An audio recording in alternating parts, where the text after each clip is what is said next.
അയോധ്യയിലും പത്താൻകോട്ടിലും വളരെ ഭീകരത നിലനിൽക്കുന്നുണ്ട്, അല്ലെങ്കിൽ ഭീകര സാഹചര്യം നിലനിൽക്കുന്ന ആ ഒരു സാഹചര്യത്തിൽ തന്നെയാണ് NSG അവിടേക്ക് പോകുന്നത്.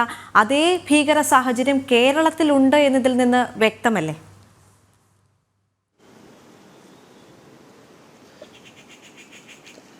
ദേവിക, കേരളത്തിലെ സാഹചര്യം വളരെ സങ്കീർണമാണ് എന്ന് കേന്ദ്ര ഏജൻസികൾ നേരത്തെ തന്നെ പലപ്പോഴായി വ്യക്തമാക്കുന്നുണ്ട്. പ്രത്യേകിച്ച് പോപ്പുലർ ഫ്രണ്ട്, അതോടൊപ്പം തന്നെ ജമാഅത്തെ ഇസ്ലാമിയൊക്കെ പോലുള്ള സംഘടനകളുടെ ഭാരതത്തിലെ അവരുടെ ഏറ്റവും വലിയ സ്വാധീന കേന്ദ്രം എന്നത് കേരളമാണ്.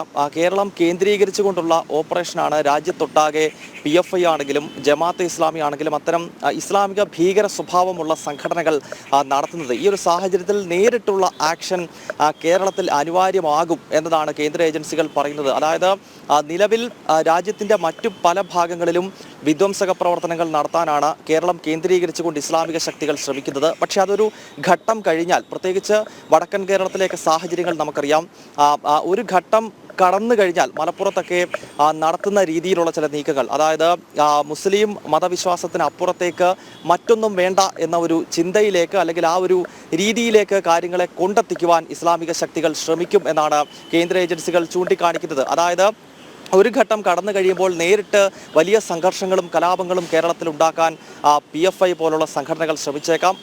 പൂർണ്ണമായി അവരെ നിരോധിച്ചുവെങ്കിൽ പോലും കേരളത്തിൽ രഹസ്യമായി ഇത്തരം സംഘടനകൾക്ക് പ്രവർത്തിക്കാൻ കഴിയുന്നു എന്നതാണ് കേന്ദ്ര സർക്കാരിൻ്റെ വിമർശനം. അതായത് കേരളത്തിലെ സർക്കാർ സംവിധാനം ഇതിൻ്റെ രഹസ്യ സ്വഭാവത്തിലുള്ള പ്രവർത്തനങ്ങൾക്ക് തടയിടാൻ ശ്രമിക്കുന്നില്ല എന്ന് IB ഉൾപ്പെടെ പല ഘട്ടത്തിൽ ആഭ്യന്തര മന്ത്രാലയത്തിന് റിപ്പോർട്ട് നൽകിയിട്ടുണ്ട്. അതിനാൽ സംഘർഷങ്ങളോ കലാപങ്ങളോ ഉണ്ടായിക്കഴിഞ്ഞാൽ നേരിട്ട് NSG സംഘത്തിന് അവിടെ വളരെ വേഗത്തിൽ എത്തേണ്ടതുണ്ട്. നിലവിൽ കേരളത്തിൽ ഒരു കലാപാന്തരീക്ഷം ഉണ്ടായാൽ ചെന്നൈ യൂണിറ്റ്, NSGയുടെ ചെന്നൈ ഹബിൽ നിന്നും വേണം കമാൻഡോസ് കേരളത്തിലേക്ക് എത്താൻ. പക്ഷേ കേരളത്തിൻ്റെ മധ്യഭാഗത്തായി, പ്രത്യേകിച്ച് നാഷണൽ ഹൈവേകളുടെ തീരത്താകും ഈ NSG യൂണിറ്റ് സ്ഥാപിക്കുക. അങ്ങനെയെങ്കിൽ വളരെ ശരവേഗത്തിൽ തന്നെ NSG കമാൻഡോകൾക്ക് ഈ സംഘർഷബാധിത മേഖലകളിലേക്ക്, പ്രത്യേകിച്ച് ഭീകരശക്തികളെ നേരിട്ട് അടിക്കുവാൻ അവർക്ക് വളരെ വേഗത്തിൽ എത്താൻ സാധിക്കും.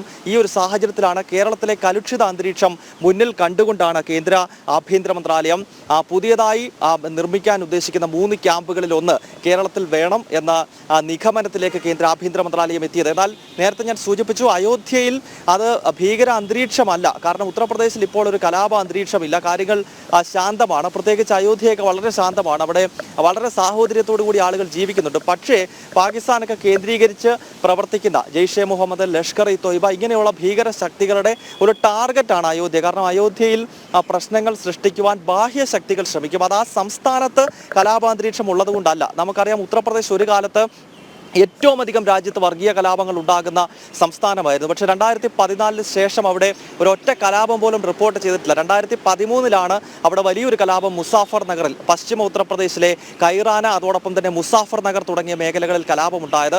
അവിടെ ഇരു മതവിഭാഗങ്ങൾ, ഹിന്ദുക്കൾക്കും മുസ്ലിങ്ങൾക്കും ഇടയിൽ സംഘർഷമുണ്ടായി. ഹിന്ദുക്കളിലെ ജാട്ട് വിഭാഗത്തിൽപ്പെടുന്ന ഒരു പെൺകുട്ടിയെ